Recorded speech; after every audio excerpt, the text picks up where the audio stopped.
أنا ما كان عندي واحد بالمليون إنه أنا أرجع أشوفهم، بس أنا فكرت لا، خلي أسمع صوتهم ويكونوا هن بأمان، خلص أحسن ما بعيد الشر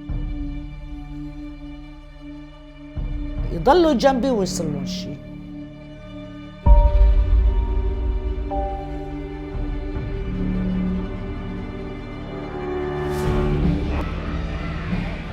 Pour faire ce sport, il faut avoir une case en moins ou avoir une histoire de vie un peu particulière. Aucune personne dans le monde ne devait vivre ce qu'il a vécu.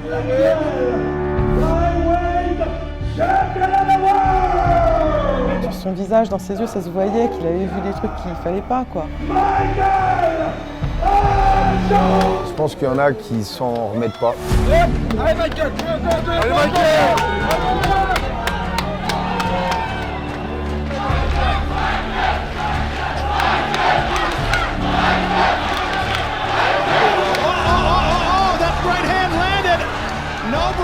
Suffering and he's out! One punch and he's done! Just aiming for the beard! We knew it was going to be quick, maybe not that quick, but the soldier wins the war! What a performance! Unbelievable! Et toujours Flyweight Champion of the World! Michael est un rescapé, ouais. Et c'est grâce à ça, je pense qu'il est aussi fort aujourd'hui. Ça l'alimente dans tout ce qu'il fait. Ce gars-là aurait pu avoir un tout autre avenir.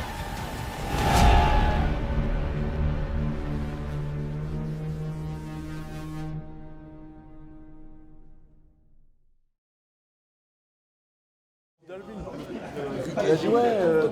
Tout ça parce qu'il a dit ça. Non. Ah mais oui, j'ai oublié ça.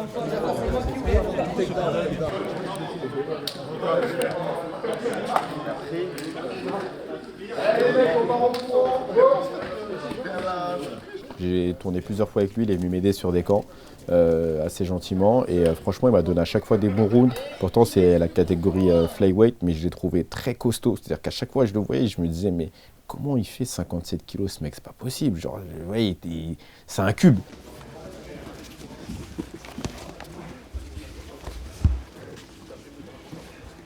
Son petit corps là, il fait 1m12 le mec et il soulève des 200 kilos soulevés de terre.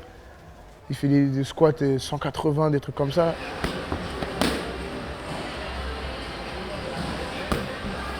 C'est pas un 57 comme les autres, c'est un 57 qui cogne très très fort. Et même moi qui pèse 20 kilos de plus que lui, quand il m'en met une, je le sens vraiment. Je sais que j'ai cette puissance où les autres n'ont pas.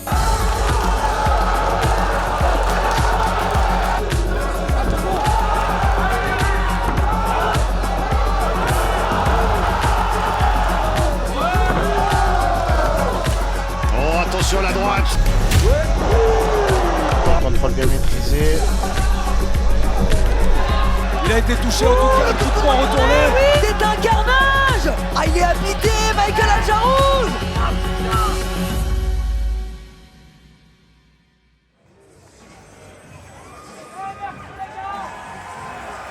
Sa fiche, elle parle pour lui. Il a 13 victoires, 3 défaites, 3 no contest. Et quand on le regarde, c'est clairement un combattant highlight. Mais certains lui reprochent quand même la qualité de ses adversaires en les comparant à des videurs de boîte de nuit ou à des plombiers. Même quand tu prends personne, le personne, faut le battre. Et la vérité, c'est que parfois, il faut prendre aussi la manière dont le gars a battu ses opposants. Et si à chaque fois, on est sur du KO premier round, bah, il se passe quand même un truc, quoi. Son taux de finish à lui est de 77%. À l'UFC, dans sa caté des moins de 57 kg, on est à 45%. Il a quelque chose en plus, sûrement de par son vécu ou autre, mais au moment où il doit combattre, tu sens le switch. Dans ses yeux, ça ne ment pas, tu sens qu'il y a quelque chose. Peu importe la personne qui sera devant lui, il va la terrasser. Je pense que Michael, à ses débuts, se pensait invincible. L'idée même de perdre un combat, pour lui, c'est quelque chose qu'il n'avait jamais envisagé. Il y avait une envie de se battre qui était trop prononcée. Et pour lui, il suffisait de se planter devant son adversaire et d'échanger des pains pour gagner son combat.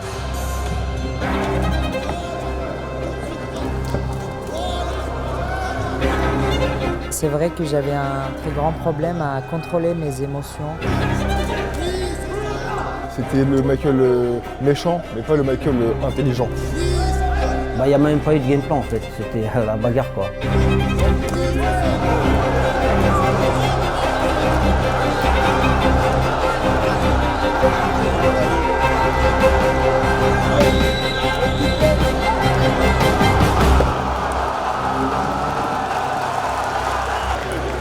Je ne le reconnaissais pas dans le sens où Michael, c'est un jeune homme qui est adorable dans la vie de tous les jours, qui est très à l'écoute, qui est très respectueux à l'entraînement ou en dehors.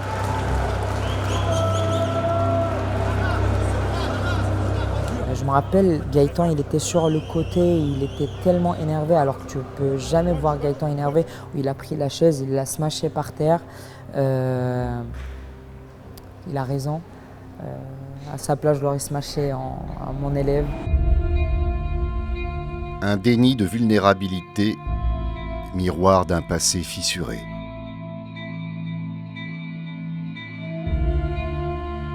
أكيد كان بيشاغب يعني إنه كتير مو شوي بس إنه ما كان بيأذي يعني أذى ما في بس إنه بتخيل زيادة عن اللزوم كان مشاغبته وحركته يعني.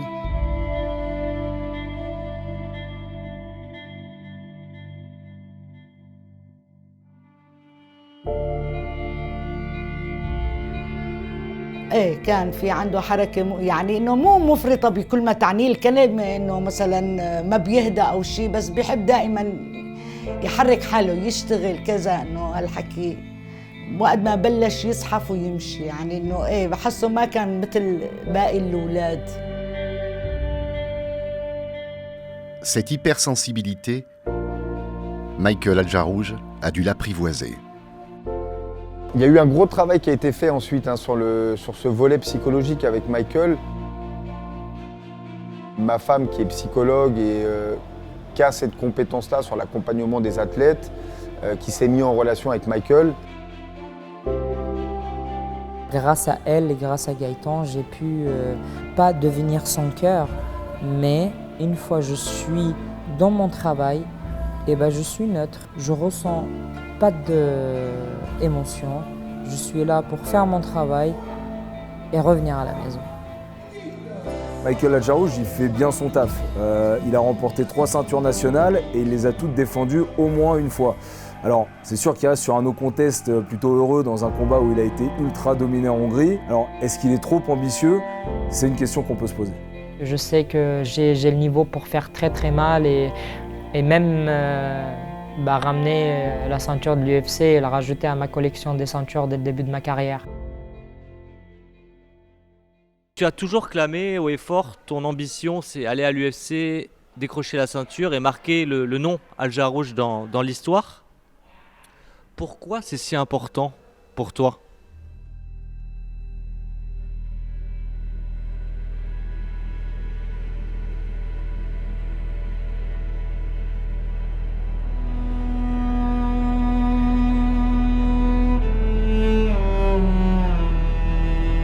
La Syrie est un pays qui est né juste après la Deuxième Guerre mondiale.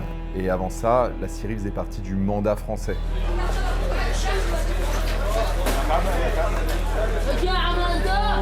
Le but de ce mandat, c'était d'amener la Syrie à l'indépendance. Ça a duré plus de 30 ans et en fait, c'est seulement après la Deuxième Guerre mondiale que la Syrie, le Liban et l'Irak vont devenir des pays à proprement parler indépendants. À la fin des années 80, la famille Adjarouj, de confession chrétienne, s'installe à Alep, la plus grande ville syrienne. C'est à l'époque la ville cosmopolite par excellence. حقيقة قبل يعني من ربايتنا ما كان في نعرف مسيحي أو مسلم أو هذا نهائيا. لكن ما كان في يتعاطى أو نتعاطى بشكل دياني أو بشكل طائفي أو شيء يعني كنا نتعامل كشخص كإنسان عادي يعني. la vie de tous les jours à la maison, c'était école, entraînement, scout.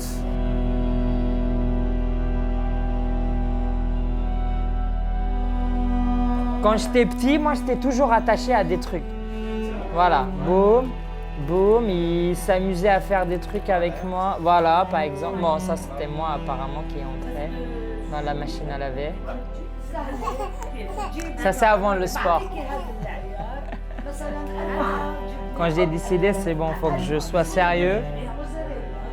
J'ai arrêté de fumer, j'ai tout arrêté, voilà. J'ai eu une enfance mais vraiment très agréable, plein d'activités. J'étais un enfant super actif et du coup je faisais bien sûr le sport de combat que j'ai commencé à l'âge de 2 ans et demi. C'est très jeune, pas normal ici en France, mais c'était le choix de ma mère. أكيد أنا حطيته بفنون القتال كمان يعني أول شغلة فكرت فيها إنه كطفل يعني متعرض يمكن بالشارع بالمدرسة وين من كان إنه شيء دافع عن حاله أكيد ما إنه أنا خليته يتعلم الفنون القتال مشان هو يعمل مشكلة لا. C'était la seule solution, la bagarre. Les gens ils disent non, c'est pas bien. Ah non, c'est bien. Pour se faire respecter au début en étant petit, c'est bien.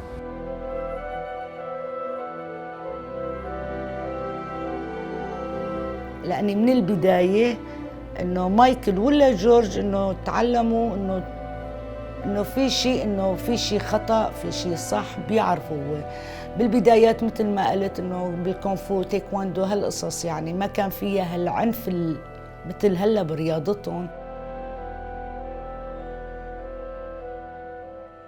J'ai fait pas mal des compétitions, j'ai même été champion du monde arabe en Kung Fu Wushu dans l'année 2008 et 2009.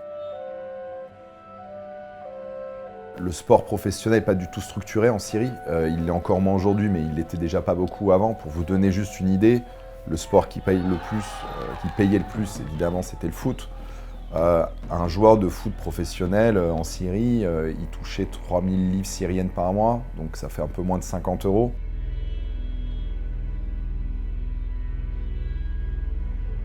Je pense que la carrière de sportif de Michael, elle n'aurait pas été possible en Syrie. Et pour cause. Bonsoir à tous. La tension en Égypte est à son comble. Le président Moubarak vient de décréter le couvre-feu dans tout le pays.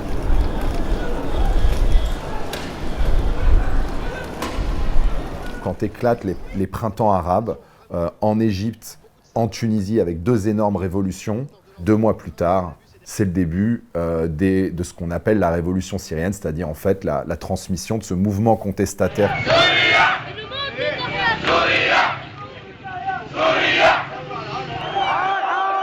Et ce que va faire le régime, il va réprimer très brutalement.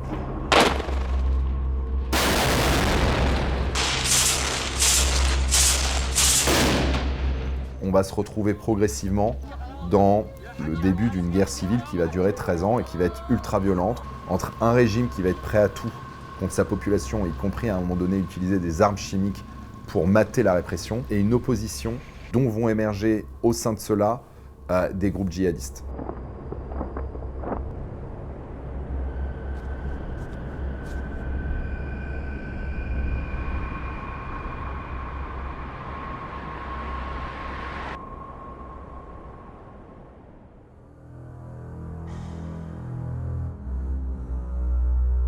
Le quotidien, c'était en fait les bruits de bombardement.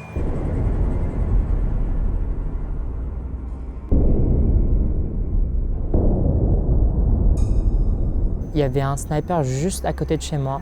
Le sniper, en fait, il était dans la rue, il fallait pas traîner parce que sinon il allait tirer. Des fois, il s'amusait, comme il n'y avait personne qui passait dans cette rue-là, en fait, il tirait sur les chats. En fait, il était là juste pour s'amuser. C'était un jeu pour lui. À partir de 2013, là, Alep, c'est l'enfer. C'est-à-dire qu'il y a des coins d'Alep qui vont être bombardés, mais vraiment massivement. Pour vous donner une idée, à un moment donné, le régime va employer ce qui est connu de tous les Syriens comme étant le bar-mil. C'est des barils de pétrole, si vous voulez, mais qui étaient remplis de napalm et qui étaient jetés par hélicoptère sur des zones civiles.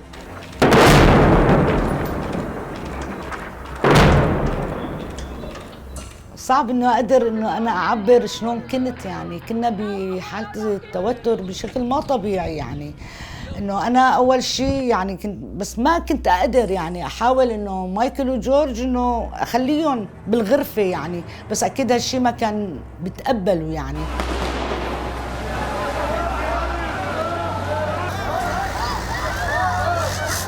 بس مايكل ما بده يوقف عن المدرسة وما بده يوقف عن النادي يعني ما أخليهم إنه ما بصير تروح ما بصير تجي لا أنا طول ما إنه هون بدي أعمل هالأشياء إيه فكان يروح بس أنا كنت بحالة توتر يعني أنا ولا أبوه بشكل يعني إنه إمتى بده يروح إمتى بده يرجع على التليفون معه بدق كذا هيك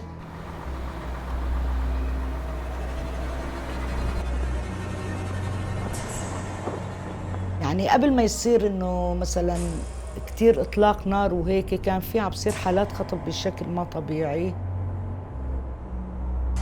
Le jour où j'ai failli me faire kidnapper, c'était en 2011. Je sortais de l'église et je partais à mon entraînement. Je passe dans un endroit où c'est vraiment calme. Là, il y a une camionnette qui roule à côté de moi et une personne derrière moi, il met sa main sur ma bouche. Il a sorti un couteau de sa poche. Quand j'ai vu le couteau, je me suis dit, il faut que je réagisse, il faut que je fasse un truc. Là, je l'ai frappé 2 fois à son visage, je me suis retourné, j'ai pris le couteau et je l'ai planté dans sa jambe. Et là, je suis parti en courant jusqu'à chez mon oncle. لبين ما وصلت عم بقلك لبيت أخوي وشفت مايكل عم بطلع عليه فيه شيء كذا لا هون أنا طمنت على مايكل هون صار معي مثل انهيار يعني ما بقى صرت أبكي ما بعرف ايش صار فيني يعني أنا ما عشت حياتي كلياتها مشان إجي في لحظة إني أفقد حدا من أولادي يعني لازم نشد الرحيل. أول شيء خطر ببالي أكيد يعني في أختي هون عايشة بفرنسا متجوزة وعايشة لبين ما وصلت لها الفكرة بأي طريقة أعمله لطلعوا لأولادي. أنا بعرف أنا وجوزي زلن قلنا نطلع كلياتنا صعب طلعوا أولادي وبعدين نحن.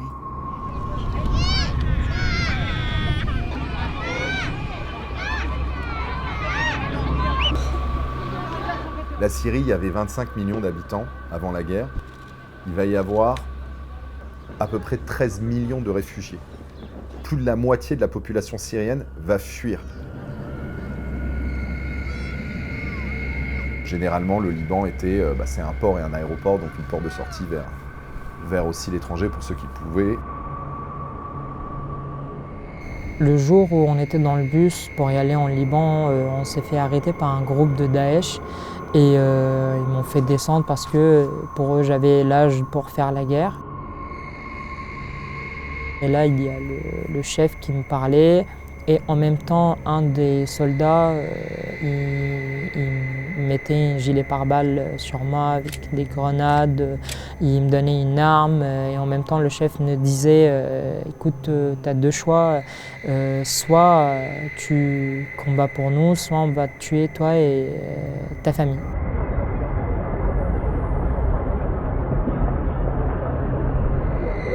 Mon père me voyait de la fenêtre et c'est là où il a réagi, donc il est descendu.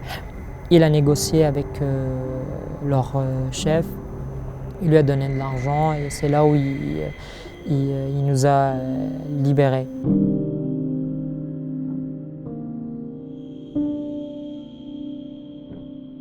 Le sacrifice des parents de Michael pour le mettre sur le chemin de sa vie, je pense qu'il doit le porter aussi avec lui. Et ça, quand on vit ça jeune, évidemment, ça forme, quoi.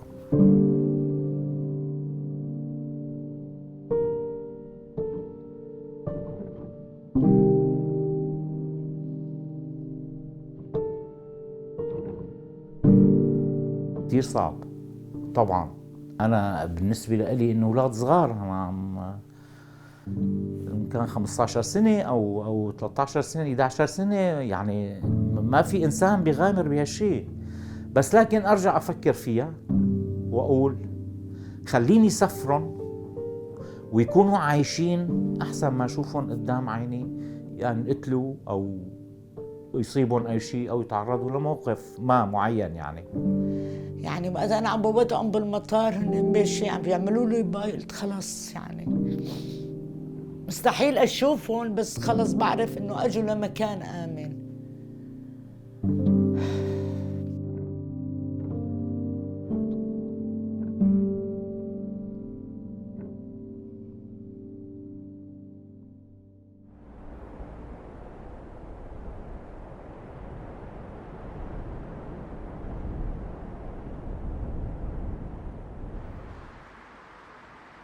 Alors les premiers quelques mois en France, c'était compliqué. On a mis un peu de temps à trouver une école.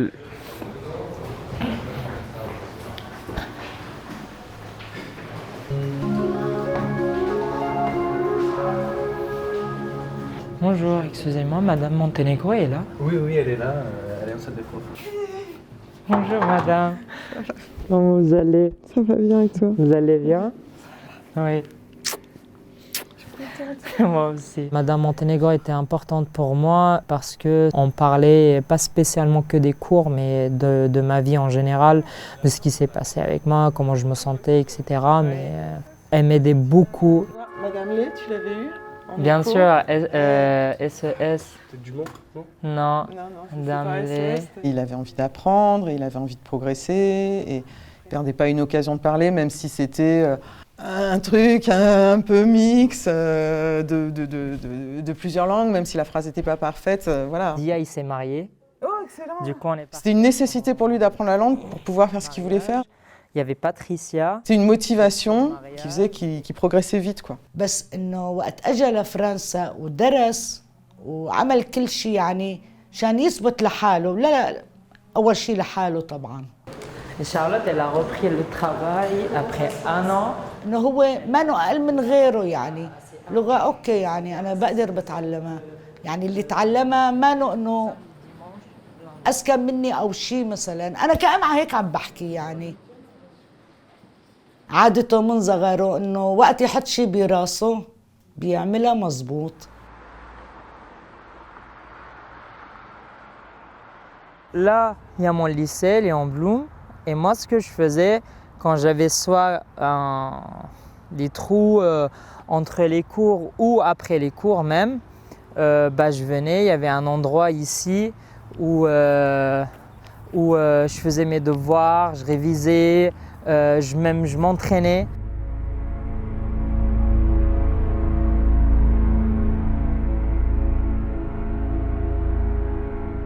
J'aimais bien être à hauteur, regarder devant, regarder loin et réfléchir à mon futur, mes objectifs, l'UFC toujours dans ma tête. J'avais pas envie de rentrer à la maison.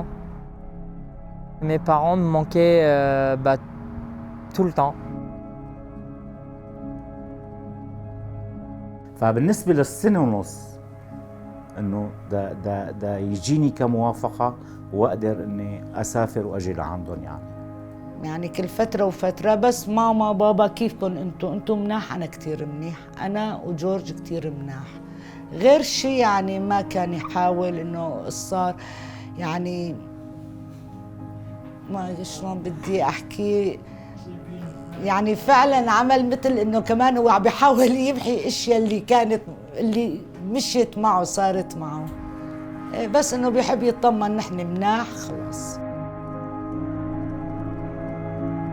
J'avais besoin de ces mes moments à moi, d'être ici, Et justement, en fait, je faisais tout ça pour montrer à mes parents de ne pas s'inquiéter. Écoutez, quoi qu'il arrive, je vais avancer. En 3 ans seulement, Michael parle français couramment et décroche son bac scientifique. Loin des parents, il avance tête haute dans la vie et tête baissée dans le sport. Le MMA arrive super vite. J'avais déjà découvert quand j'étais en Syrie vite fait. Et une fois arrivé en France, et je pense que c'est avant même chercher l'école et tout, j'étais en train de chercher des clubs. Et là j'ai compris que mince, le MMA est illégal en France, comment faire maintenant? Du coup, j'ai cherché autour de moi, j'ai vu qu'il y avait un club de judo. J'ai un jeune Huluberlu qui vient, qui se présente à moi à la fin du cours, qui me dit ouais, je fais des combats, j'ai envie de faire des combats, j'ai fait du kung-fu. Alors il commence à me faire des démonstrations, les jambes qui partent dans tous les sens et tout. Je fais ouais, super, c'est vachement bien, mais alors hélas, nous on a un club de judo, comme tu as pu voir, on fait du sol, etc. Le judo, pourquoi pas? De par ses aptitudes physiques et son engagement sur les combats, très rapidement j'ai dû passer ceinture bleue en même pas un an, ceinture marron très vite derrière, voilà. Et puis quand on se déplaçait en tournoi, eh bien, il rapportait des médailles alors qu'il y avait très très peu de judo, 1 an et demi, 2 ans.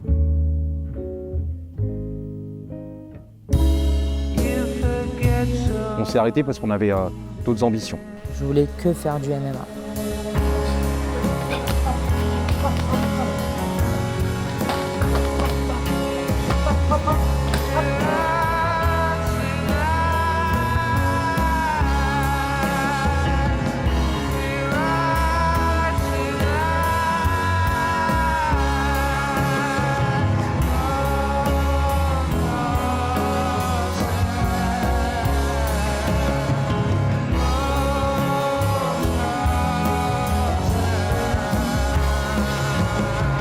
Il fallait un club de confiance, pas un club où il va se servir de chair à canon pour des mecs plus expérimentés, où il va être usé, pas forcément mis en valeur, peut-être pas apprécié par rapport à son tempérament. Fred Barrington, ça a été, en fait, on a commencé le judo dans le même club de judo, donc c'est quelqu'un que je connais depuis que j'ai 14-15 ans. Et quand il a vu que Michael était motivé et qu'il souhaitait faire de la compétition, Frédéric Barrington me l'a orienté très tôt. Ok. Je prends appui, ça c'est quelque chose que je dois automatiser. D'accord, hop, je cherche à m'éloigner. Je mets l'action du single, je pivote en sens contraire, je dégage. Gaëtan Hurtel, c'est le patron de la Haute School Academy. C'est un club de MMA qui se situe dans le Val-de-Marne. Son parcours à lui, il a commencé plutôt par le judo. Derrière, il a eu une carrière en MMA aussi, petite, avec 8 victoires contre 3 défaites. Mais déjà à l'époque, on sentait qu'il avait cette âme de leader, cette âme d'entraîneur. Et en fait, ça a toujours été une vocation pour lui. L'attaquant, il a la liberté d'attaquer sur le mouvement de son choix. Double, single, il peut même venir au contact et mettre une action de judo, il fait ce qu'il veut. J'ai touché le sol, je me bats pour me relever. C'est important pour moi que les gars apprennent, mais presque avec une notion de jeu, de plaisir. Voilà, pas les mettre dans de la contrainte ou dans des séances qui soient systématiquement les mêmes. C'est ma marque de fabrique, c'est ma patte. Gaëtan, c'est le seul coach qui a récupéré aucun combattant. Il les a formés de A à Z. Moi, il m'a appris, je ne savais pas boxer, je ne savais pas lutter. Il a appris à Maury, il ne savait pas boxer. Baptiste, pareil. On fait 3 rounds de 5 minutes, 1 minute de récup entre chaque round. Pareil, comme on est nombreux, on ne travaille que sur la relevée. Ils sont là-bas de leur côté, à Villecreine, tu vois, dans une ville que tu connais peut-être pas, sauf si on te dit qu'il y a Wall School là-bas. Et ils font le taf. Ils arrivent à briller sur la scène internationale. L'arbitre qui est très vigilant. c'est terminé. Waouh, waouh, waouh, waouh, waouh.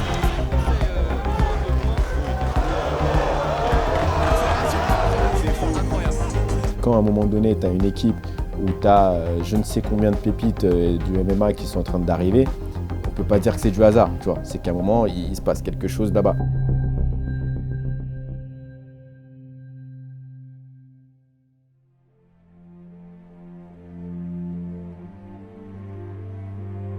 Michael, il est arrivé à la Old School Academy dans ma salle en 2017. Il a fallu quelques semaines pour que je comprenne que c'était à cette époque un môme qui était sérieux, qu'il ne parlait pas pour faire du vent. Et que tu as la bonne distance, 1-2, et tu finis au middle kick avec ta jambe avant. Allez. Et je m'en suis rendu compte par sa surimplication, par le temps qu'il me demandait après chacun des entraînements pour essayer de se perfectionner, mieux comprendre le MMA. Hop, hop, chasse, hein. tu me le chasses. Tu vas travailler au niveau de la malléole. Là. Hop. Ouais, super. Sans lui, j'allais pas être l'athlète et l'homme que je suis aujourd'hui. Il sacrifie du temps qu'il peut passer avec sa famille, mais il le passe avec moi. Hop. En fait, la vérité, c'est quand on est un entraîneur, éducateur, ben oui, on accorde beaucoup de temps et d'attention aux jeunes qu'on entraîne. C'est qu'après que j'ai compris que mes actions, le fait d'avoir été une oreille attentive pour lui, ça a beaucoup compté, ça a été important. C'est un papa pour moi. Quand j'ai su que ma femme elle était enceinte, la première personne qui était au courant, avant même mes parents, c'était Gaëtan.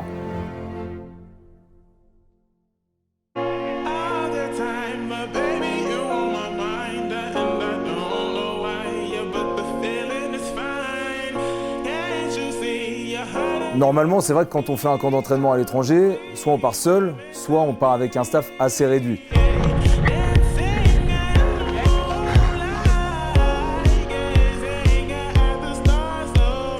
Là, les mecs de la Old School, ils sont partis à 20. Il y en a même qui ont emmené leurs femmes et parfois leurs enfants. Et ça, c'est un fonctionnement assez unique. La Old School, c'est pas seulement un club de combattants, ça réunit tout le monde. C'est le combattant et sa famille aussi.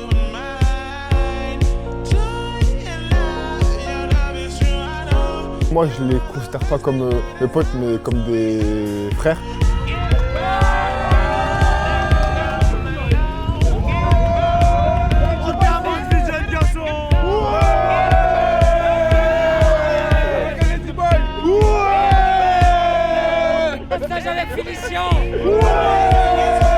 C'est des gens qui portent dans son cœur comme si c'était des liens familiaux.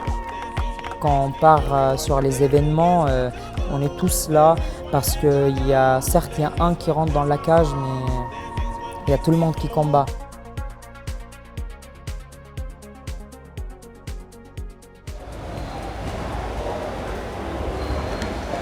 La Old School, elle s'est envolée pour 15 jours au Bang Tao Muay Thai. C'est un club qui est à Phuket et on a l'habitude maintenant de voir beaucoup de grands champions. On a vu Aljamain Sterling, l'ancien champion des moins de 61 kg à l'UFC. Alexander Volkanovski, le champion des moins de 66.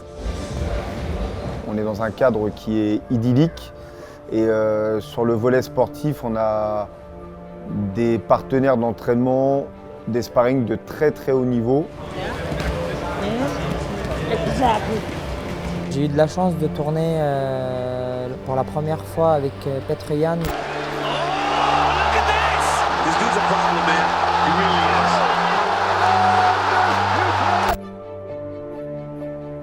Il est venu au sparring et j'ai fait un round avec lui.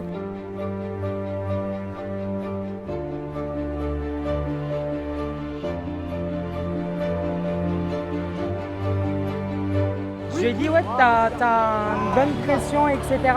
Et il m'a dit j'ai rien à t'apprendre, tu connais déjà tout. Petr Yan est venu très vite réinviter Michael pour un second sparring. Et ça laisse quand même penser que lui, il a pris du plaisir, il a trouvé de l'intérêt à tourner avec Michael. c'est un honneur en vrai parce que c'est comme je dis encore, c'est l'élite mondiale. Donc tourner avec un mec et pas se comparer, mais de voir mon niveau par rapport à lui, je me dis j'ai largement la place d'être parmi les meilleurs au monde.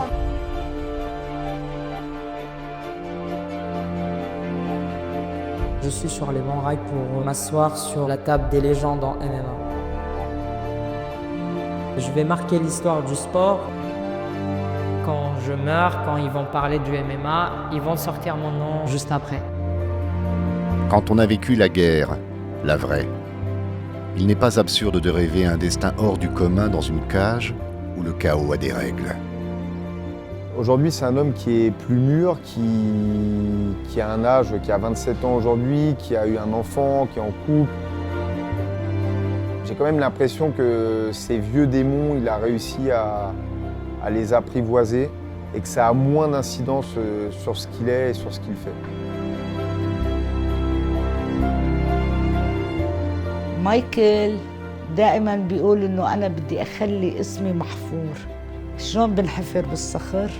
بالاهرامات ايش في شيء محفور وبيضل؟ مايكل بده اسمه هيك يكون. En étant jeune, il disait tout le temps tous les Michael, ils ont écrit l'histoire dans leur sport. Il y a Michael Jordan, Michael Phelps et Michael Schumacher. Et bientôt Michael Aljarouche dans les mémoires. ومآمنة إنه بده يحقق هذا الموضوع. مآمنة أكيد.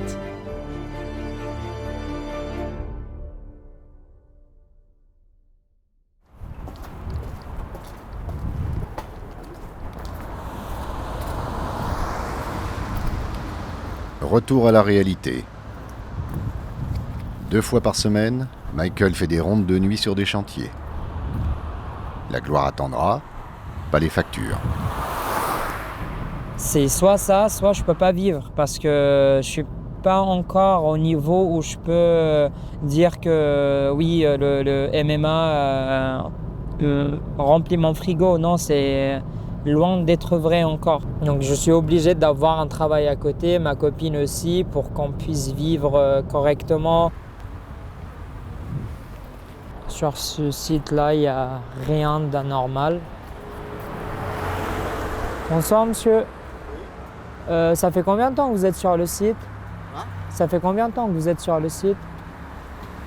2 semaines. Pardon? 2 semaines. 2 semaines? Ok, très bien. Merci. C'est sûr que quand on travaille le week-end ou quand on travaille de nuit, on s'enlève du temps de récupération nécessaire à la pratique du sport de haut niveau. Mais la plupart des combattants de MMA, ils n'ont pas le choix en fait. C'est un sport hyper précaire. Les Conor McGregor ou les Cyril Gane, ça reste des exceptions. Les autres doivent bosser à côté et se coltiner des combats bourbiers.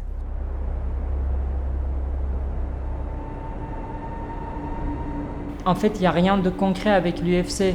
J'ai 27 ans, je suis un athlète avant tout, donc je ne peux pas me permettre d'attendre sans rien au retour.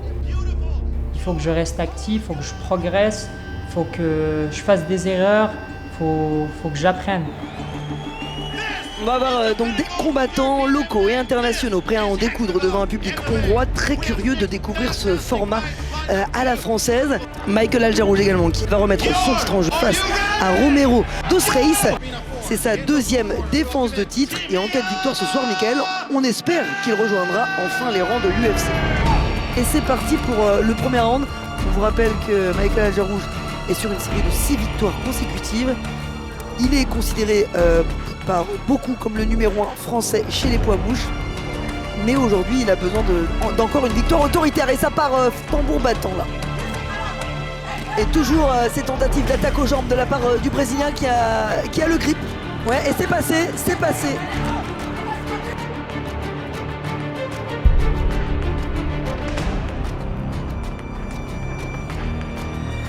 Une grosse débauche d'énergie, mais par contre, encore une fois, ça passe. Hein.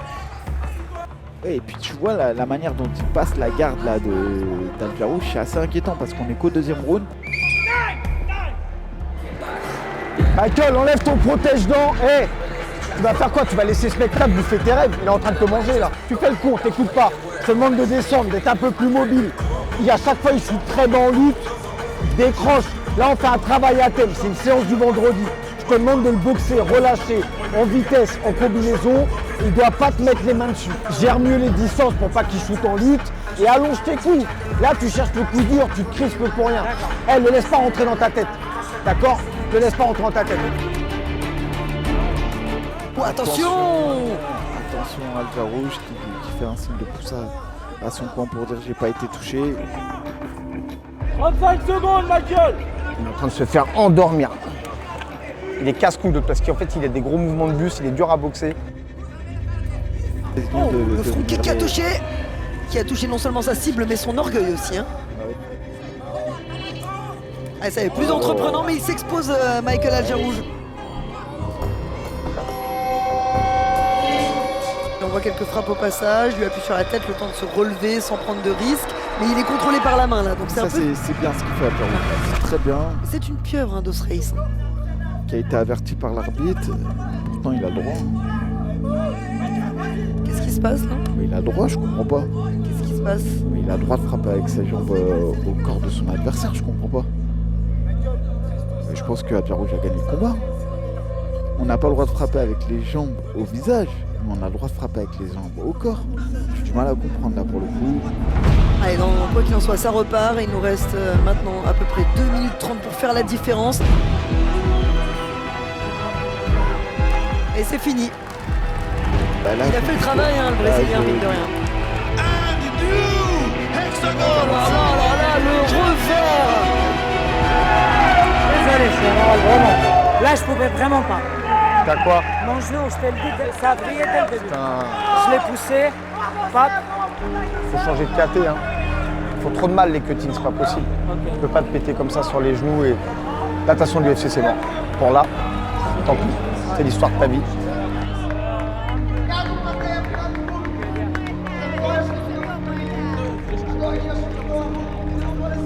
C'est difficile, c'est très dur parce qu'on avait construit de belles choses avec Michael jusqu'à présent. On savait que ça pouvait être un combat coup près, ça pouvait être un combat qui l'éloignerait de son objectif initial.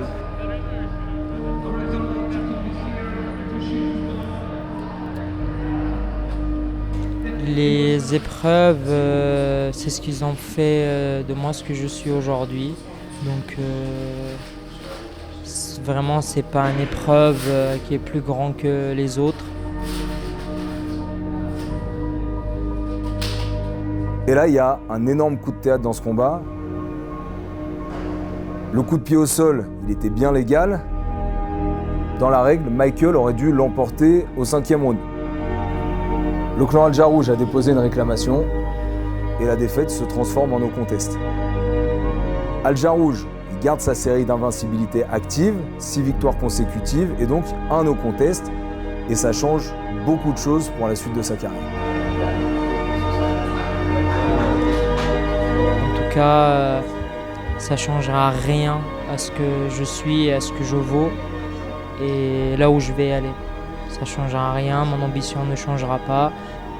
Je sais que je vais tout réaliser et je vais arriver là où je veux.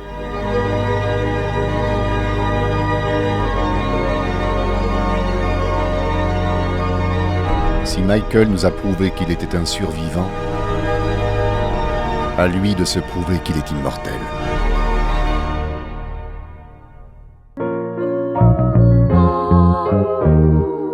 Then I know what it's like, this life to live forever. Then I know what it's like, this life to live forever. Then I know what it's like to be the man forever. Like to have these bands forever. Then I know what it's like to have this chance forever. Then I know what it's like to have this plan forever, ever. Yeah, I gotta get it, man, I swear to God, I need this shit forever.